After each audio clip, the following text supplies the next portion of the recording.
اعوذ باللہ من الشیطان الرجیم بسم اللہ الرحمن الرحیم الحمد للہ رب العالمین وعاقبۃ المتقین الصلاۃ والسلام علی حبیب قلوبنا وطبیب ذنوبنا ابی القاسم محمد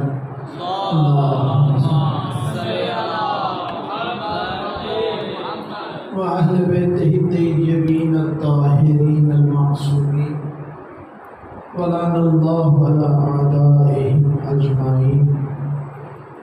أما بعد فقد قال رسول الله صلى الله عليه وآله وسلم بسم الله الرحمن الرحيم حسين مني وأنا من الحسين الصلوات.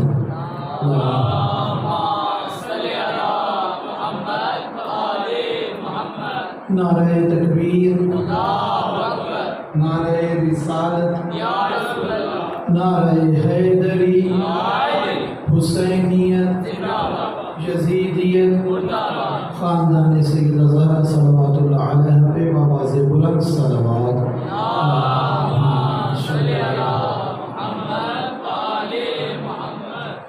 دعا ہے رب العزت سے پروردگار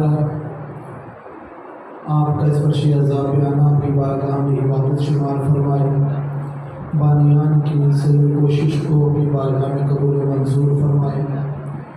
تمام عزادار اپنے دلوں میں جو دعائیں رکھتے ہیں، بانیان کی جو حاجات ہیں، پروردگار صدقہ محمد محمد کی عزت و عظمت کا آپ سب کی دعاؤں کو قبول و مقبول فرمائے، حاجات کو پورا فرمائے.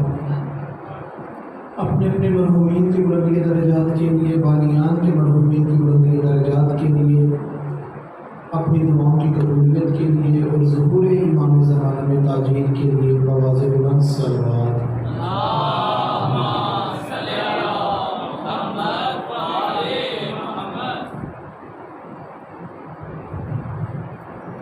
موضوع عبادت، اور عبادت میں بھی وہ عبادت جس کا پروردگار سب سے پہلے سوال کرے گا، جس کے نامہ اعمال میں یہ عبادت پائی جائے گی، اس سے باقی اعمال کا سوال کیا جائے گا. جس کے نامہ اعمال میں یہ نماز جیسی عبادت موجود نہیں ہوگی، اس سے پھر باقی اعمال پہ سوال نہیں کیا جائے گا. جس کی نماز قبول ہو جائے گی، پروردگار اس کے باقی اعمال کو قبول فرمائے گا. جس کی نماز ہی رد ہو جائے گی تو پروردگار اس کے باقی اعمال بھی رد کر دے گا. یہ تمام باتیں معصومین علیہ السلام کی زبانی فرامین محمد علیہ السلام کے ذریعے ہم تک پہنچی ہیں. ایک لمحے کے لیے جتنے افراد تشریف فرما ہے کہ نماز کی قبولیت وجہ بن رہی ہے تمام اعمال کی قبولیت کا. نماز وہ عمل ہے جس کی بدولت ہمارے باقی اعمال قبول ہوتے ہیں. نماز نہ ہوگی تو باقی اعمال رد کر دیے جائیں گے. نماز کی قبولیت کی بھی کوئی وجہ ہے کہ میں نماز پڑھوں وہ بھی قبول ہو جائے، آپ پڑھیں وہ بھی قبول ہو جائے، کوئی تیسرا پڑھے وہ بھی قبول ہو جائے. یا قبولیت نماز کی بھی پروردگار کی بارگاہ میں کوئی شرط ہے کہ خدا نماز کس کی قبول کرتا ہے. نماز قبول ہوگی تو اعمال قبول ہوں گے، مگر نماز کس کی قبول ہے؟ تو نماز جو ہم نے قبول کروانی ہے تو نماز کس کی قبول ہے؟ تو میرا محترم مجمع، نماز اس کی قبول ہے جو اللہ اکبر کرے، رکوع کرے، سجدے کرے، اس کے سجدے قبول ہیں، اس کا رکوع قبول ہے، اس کا تکبیر قبول ہے، اس کے الحمد قبول ہے، اس کے سارے معاملات نماز کے تمام مستحبات اور واجبات اس کے قبول ہیں کہ جس کے دل میں ولایت علی ابن ابی طالب علیہ السلام ہو. نماز کے لیے بھی شرط ہے. جس کے دل میں ولایہ علی علیہ السلام نہیں ہے پروردگار اس کی نماز بھی قبول نہیں کرتا. نماز قبول ہوگی تو اعمال قبول ہوں گے. اب نماز کی قبولیت کی جو ایک وجہ نظر آئی وہ یہ کہ ولایت امیر المومنین علیہ السلام ہوگی تو خود صلوات پڑھے محمد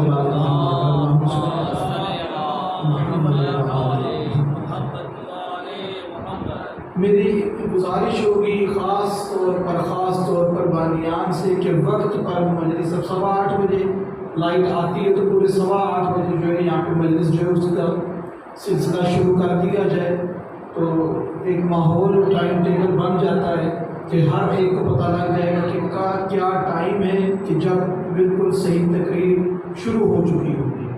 8:15 بجے کوشش کریں گے کہ کل سے باقاعدہ طور پہ شروع کر دیا جائے. صلوات پڑھیں محمد رال محمد.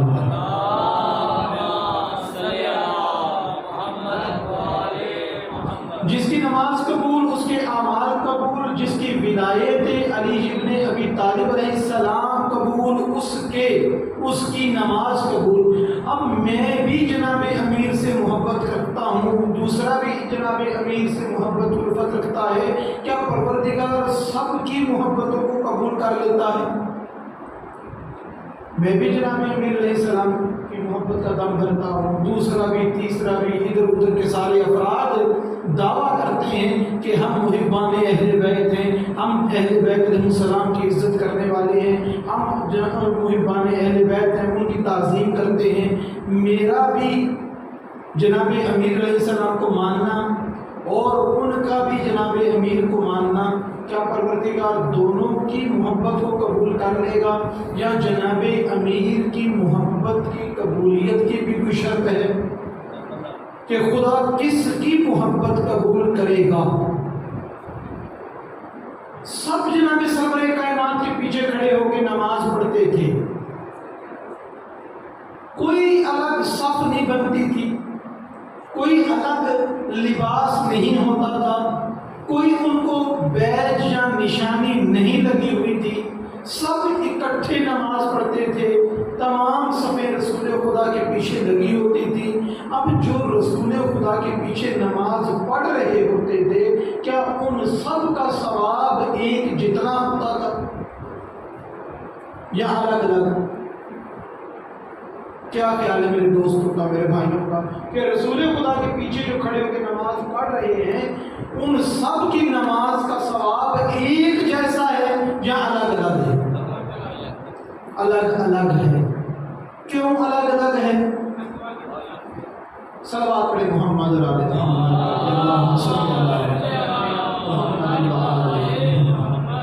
یعنی کہ جماعت سرور کائنات میں بھی سب اقتداء جناب سرور کائنات میں رکوع بھی کر رہے ہیں, سجدے بھی کر رہے ہیں, رسول کرم کے پیچھے پیچھے بھی چل رہے ہیں, مگر سب کا ثواب ایک جیسا نہیں, سب کا ثواب الگ الگ ہے, سب کا کام الگ الگ ہے.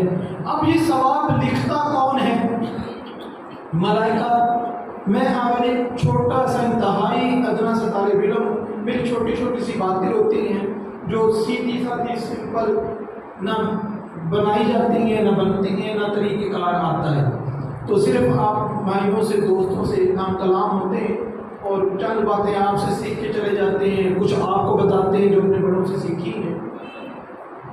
ملائکہ لکھتے ہیں اعمال آپ کی, ہماری یا جس جماعت کی ہم گفتگو کر رہے تھے جناب سرور کائنات کے پیچھے جو کھڑے ہو کے نماز پڑھ رہے ہیں ان کا ثواب علیحدہ علیحدہ ہے, ثواب علیحدہ علیحدہ ہے.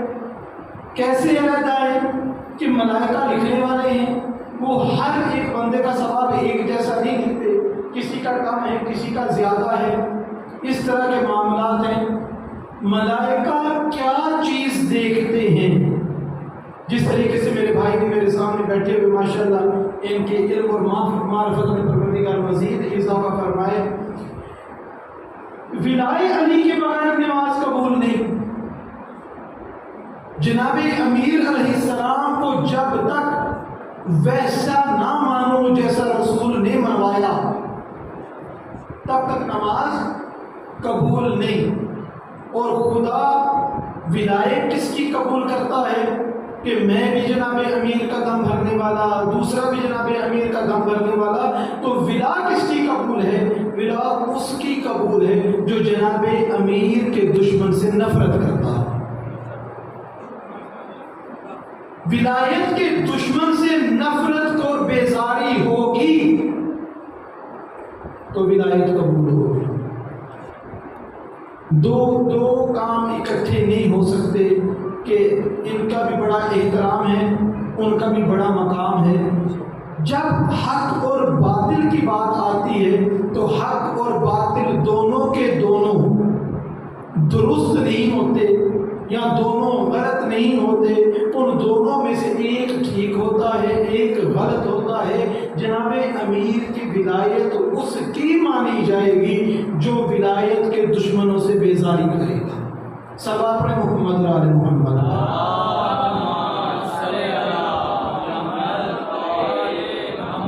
کتنی عظیم عبادت ہے نماز. کچھ تذکرہ میں نے کل کیا، کچھ تھوڑا سا آج کریں گے کہ نماز اتنی فضیلت کی حامل ہے، اتنے اس کے کمالات ہیں کہ اس کا ایک مقدمہ ہے کہ جب نماز شروع کرنی ہے تو سب سے پہلے وضو کرنا ہے. وضو کی اتنی فضیلت جو مقدمہ نماز ہے کہ مولا امام علی رضا علیہ السلام کا ارشاد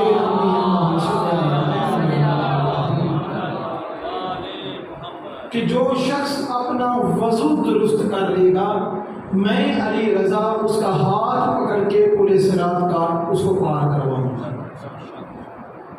اتنی اہمیت ہے اس وضو کی. معصوم فرماتے ہیں کہ جب کوئی مومن وضو کرتا ہے تو اس کے بدن سے وضو کے پانی کے جو قطرے گرتے ہیں پروردگار ان سے ملائکہ خلق فرماتا ہے. اور وہ فرشتے جو خلق ہوتے ہیں وہ صرف خلق ہی نہیں ہوتے، وہ قیامت تک اس وضو کرنے والے کے لیے استغفار کرتے رہتے ہیں. ماشاءاللہ وضو کی اتنی فضیلت، وضو کا اتنا مقام. جو شخص یہ چاہتا ہے نا کہ اس کے اندر سے سستی ختم ہو، اس کے اندر سے کاہلی ختم ہو، اس کو چاہیے کہ باوضو رہا کرے. کسی کو لگتا ہے، کسی کو اپنے اندر کمی محسوس ہوتی ہے کہ میں دوسروں سے کم ہوں، دوسرے مجھ سے بڑے ہیں، دوسروں کو مجھ سے زیادہ ہے. دفتر میں، اسکول میں، کسی جگہ پر بھی اگر چاہتے ہو نا کہ یہ احساس بلند ہو کہ آپ کو بھی پروردگار نے اشرف المخلوقات بنایا ہے، آپ کسی سے کم نہیں ہو، معصوم فرماتے ہیں باوضو رہا کرو. باوضو رہنے کا فائدہ کیا ہے؟ باوضو رہنے کا فائدہ یہ ہے کہ جب بھی آپ کا دل چاہے گا، جب بھی آپ کا دل چاہے آپ نماز ادا کر سکتے ہیں. پروردگار ہمارے گھروں کے ماحول ایسے ہو جائیں کہ جب بھی کوئی گھر بنواتا ہے یا خریدتا ہے تو جتنا تمام چیزوں کو اہمیت دی جاتی ہے، اس کا کلر کیسا ہونا چاہیے، اس کے کمرے، اس کے باتھ روم کیسے ہونے چاہیے، وہاں پر مومن کے گھر میں ایک جگہ ضرور مصلی کی ہونی چاہیے. ضرور جا نماز جہاں پہ بچھانا نہ پڑے، ہر وقت بچھا رہے، سجدے گاہ پڑی رہے، وہاں تسبیح پڑی رہے. اگر جو شخص باوضو رہنے کی عادت اپنے آپ کو ڈال لے گا، وہ وضو والا شخص جب بھی اپنے گھر سے اس کمرے کے آگے گزرے گا جہاں مصلی بچھا ہوا ہے، سجدے گاہ پڑی ہوئی ہے، تو اس کو ویسے ہی عادت پڑ جائے گی کہ کتنا ٹائم لگتا ہے 2 رکعت نماز پڑھنے میں.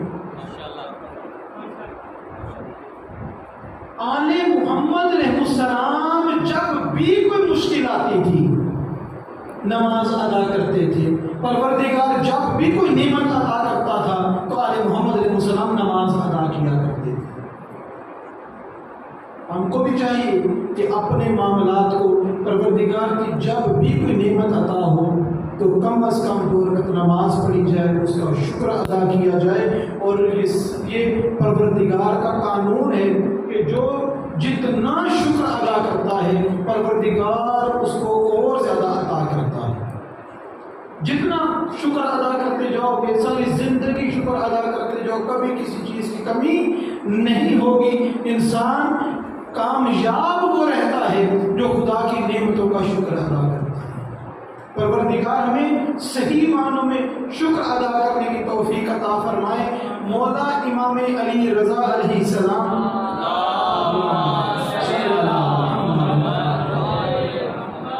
پروردگار کی کوئی نعمت عطا ہوئی، ان کا ایک گھوڑا تھا، وہ کھو گیا، مل نہیں رہا تھا۔ بہت تلاش کیا، بہت تلاش کرنے کے بعد جب وہ مل گیا نا تو مولا فرماتے ہیں الحمدللہ رب العالمین۔ اور جو ساتھ گھوڑے میں ان کے صحابہ مصروف تھے ان کو مخاطب کر کے مولا فرماتے ہیں کہ پروردگار نے مجھے کھویا ہوا گھوڑا مجھے واپس مل گیا ہے، میں نے خدا کی اس واپس کی ہوئی نعمت کا مکمل شکر ادا کر دیا ہے۔ الحمدللہ رب العالمین پڑھ کر میں نے پروردگار کی نعمت کا شکر ادا کر دیا۔ ایک شخص مولا امام علی رضا علیہ السلام کی بارگاہ میں آتا ہے، اللہم صلی اللہ اور آ کے اپنی غربت کا تذکرہ کرتا ہے، بتاتا ہے مولا گھر کے معاملات نہیں چل رہے، بچے بھوکے ہیں، کام دھندا کوئی نہیں ہے، ساری اپنی پریشانیاں اس نے بتائیں۔ مولا نے اس کی ساری پریشانیاں سنی تو ایک تشت پڑا ہوا تھا جس کے اندر انگور تھے، مولا نے ایک دانہ انگور کا توڑ کے اس کے ہاتھ پہ رکھ دیا۔ اس نے انگور کو بھی دیکھا، مولا کو بھی دیکھا اور کہنے لگا مولا میں نے تو آپ کو اپنی پریشانی بتائی ہے، گھر میں کھانے کو نہیں ہے، رہنے کو گھر سیکھ نہیں ہے، کوئی کام دھندا نہیں ہے، تو آپ ہی ایک دانہ انگور کا مجھے دے رہے ہیں۔ ابھی یہ گفتگو کر ہی رہا تھا کہ ایک بندہ مومن آیا، مولا کو سلام کیا، مولا نے اس کے ہاتھ پہ انگور کا دانہ رکھا تو وہ کہنے لگا مولا میں تو فقط آپ کی زیارت کے لیے آیا تھا، آپ نے یہ اتنا بڑا انعام مجھے عطا کیا ہے، میں آپ کا شکریہ ادا کیسے کروں۔ وہی ایک دانہ جو پہلے والے کو دیا تھا، بالکل ویسا ایک انگور کا دانہ اس بندہ مومن کے ہاتھ پہ رکھا، یہ کہتا ہے کہ میں کیسے شکر ادا کروں، مولا میں تو صرف آپ کی زیارت کے لیے آیا تھا۔ اب مولا نے جس خوشے سے وہ انگور توڑا تھا وہ پورے کا پورا اٹھا کے اس کے ہاتھ پہ رکھ دیا۔ اس نے کہا مولا کرم ہو گیا، بڑی مہربانی ہو گئی، میں خود بھی کھاؤں گا، اپنے بچوں کو بھی کھلاؤں گا، یہ ہمارے لیے تبرک ہے، یہ ہمارے لیے نعمت ہے، یہ پروردگار کی طرف سے خاص تحفہ ہے جو اس نے آپ کے ہاتھوں سے ہم تک پہنچایا ہے۔ تو اس وقت مولا امام علی رضا فرماتے ہیں کہ جس باغ کا یہ انگور ہے وہ باغ اس کو دے دو، جس باغ کا انگور ہے یہ باغ اس کو دے دو۔ اور وہ پہلے والا شخص کہتا ہے مولا غربت تو میں نے آپ کو بتائی تھی کہ میرے گھر میں کھانے کو کچھ نہیں ہے، وہ تو کچھ مانگ نہیں رہا، اس کو سب کچھ عطا کر دیا، میں مانگ رہا تھا مجھ کو آپ نے نہیں دیا۔ اس وقت مولا فرماتے ہیں میں سنت پروردگار پہ عمل کر رہا ہوں، جو جتنا شکر ادا کرے گا میں اس کو اتنا عطا کروں گا۔ صلوات علی محمد علیہ محمد۔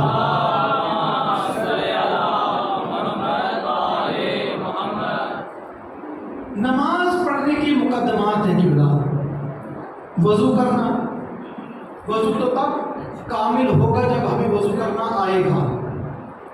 میں نے پہلے بھی جہاں پر یہ موضوع شروع کیا تھا میں نے وہاں پر بھی کہا تھا جہاں پر اس قسم کی گفتگو کی جائے نا کہ وضو کیسے کرتے ہیں، نماز کیسے پڑھتے ہیں، اس کے مستحبات کیا ہیں، اس کے واجبات کیا ہیں، تو وہ مومنین جو سننے والے ہیں وہ سمجھتے ہیں کہ مولانا صاحب کی آج تیاری نہیں، تو وہ اس طرف آ گئے موضوع پر۔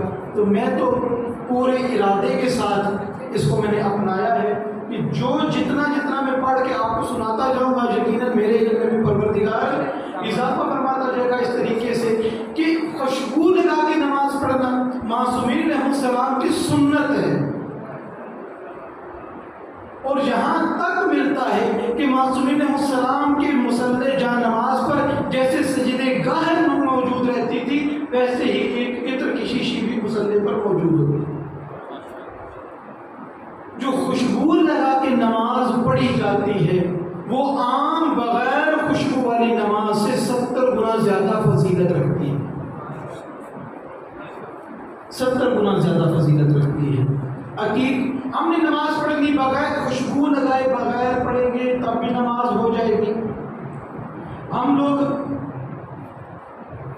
نہائے بغیر پسینے کی بدبو ختم کیے بغیر نماز پڑھیں گے تب بھی نماز ہو جائے گی۔ ہمارے لباس پر اگر کچھ میل کچیل لگی ہے، مٹی گرد ہے، اس کا ہم خیال نہیں کریں گے، نماز پڑھیں گے پھر بھی نماز ہو جائے گی۔ ہم لوگ عقیق کی انگوٹھی بغیر پہنے نماز پڑھیں گے تب بھی نماز ہو جائے گی، کسی قسم کا شک نہیں رہے گا۔ یہ تمام چیزیں بیان کرنے کا مقصد کیا ہے؟ بیان کرنے کا مقصد یہ ہے کہ میرا موضوع فقط نماز نہیں، میرا موضوع ہے کہ بہترین نماز کیسے پڑھیں، بہترین نماز کیسے پڑھیں۔ بہترین نماز پڑھنے کے لیے وہ تمام مستحبات اپنی نماز میں جمع کریں جن کی وجہ سے نماز کی عقیدت و ثواب میں اضافہ ہو جائے۔ اب جس طریقے سے ماشاءاللہ ہمارے بہنیں بھی بیٹھی ہوئی ہیں لباس کے حوالے سے کہ نماز پڑھنے کی جب تیاری کرے مرد ہے اس کو چاہیے کہ جب بھی نماز کا ارادہ کر لے ایک مرتبہ اپنا چہرہ شیشے میں ضرور دیکھے، یہ مستحب ہے۔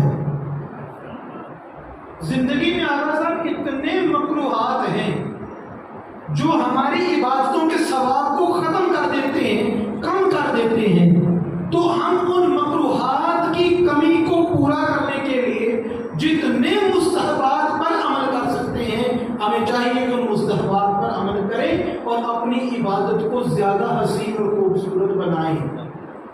ایک مرتبہ شیشہ دیکھنا مرد کے لیے مستحب ہے، خاتون کے لیے دیکھنا اتنا ضروری ہے کہ اگر اس کا ایک بال بھی چادر سے باہر ہوگا تو اس کی نماز باطل ہے۔ اسی طریقے سے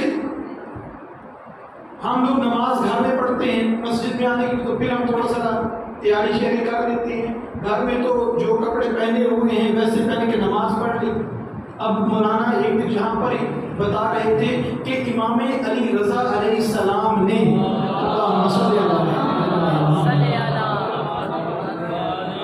اپنا لباس تحفے میں دیا تھا کہ میں اس لباس سے نماز پڑھتا ہوں۔ صلوات پڑھیں محمد علیہ۔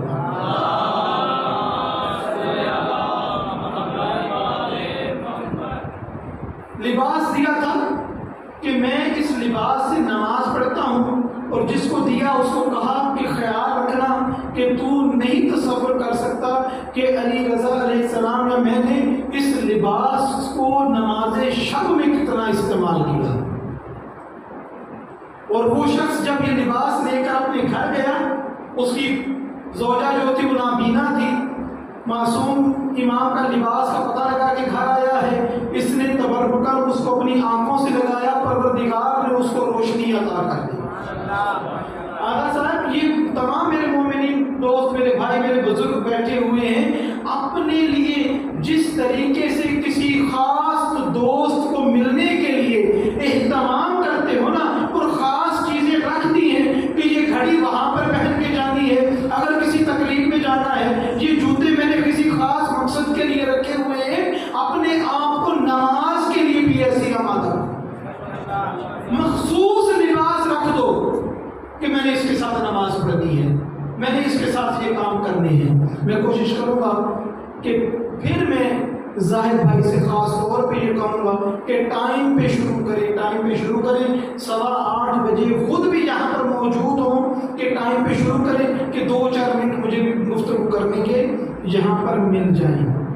ٹھیک ہے جی، تو کوشش کریں گے اس نماز والے موضوع کو تھوڑا سا اور آگے لے کے چلیں گے کہ مقدمے کے طور پر کہ نماز کے لیے وضو کرنے کا اتنا اجر ہے، اور جو شخص اذان اور اقامت کہتا ہے، اذان اور اقامت نماز کے لیے، اس کو پروردگار 8,000 افراد کی یا 80,000 افراد کی شفاعت کا حق ادا کرتا ہے۔ اذان اور اقامت کہنے پر یہ کیوں میں بیان کر رہا ہوں؟ جی مجھے اس نے بچے کو بتایا کہ میں آپ کو کہہ رہا ہوں